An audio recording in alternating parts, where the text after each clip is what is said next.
esteemed many decades-long career in Fleet Street, you've been the beneficiary of a free press. Yes. Well, online, we do not have a free press, do we? No, we don't have a free press at all. Have you ever tried to contact Twitter to talk to them about something that's happening with your account? You know, in the early days, you were counting how many followers you got and all that, and then it would suddenly stop for about a month. I don't know why. And you'd think, I'll contact them. But it is impossible to contact Twitter, in my experience.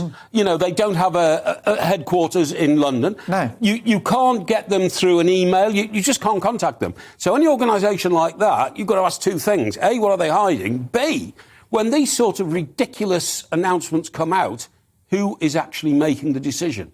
Is it a Dr. No-type character sitting there in a couch with a white cat on his knees deciding what the world should know and what the world shouldn't know, and actually what the world should get as his or her particular view on a subject? We simply don't know. So it's really a very sinister organisation, isn't it, that can make up your minds for you by trying to teach you and to train you in how you should think without any explanation behind what that random theory-making process is. It's ridiculous. Yes, although I think when these platforms lose their credibility by cancelling the European Medicines Agency, I think people will go elsewhere. And there are other social media platforms that have promised that they will not. They will not. They are established. Sorry to interrupt, but there are going to be disruptors, aren't there? We've got Getter, which is now, I think, growing, you know, by the day. Yes. And I just wonder whether these companies will, in the end, consume themselves. Well, I think that's inevitably going to be the way that it happens, because people will realise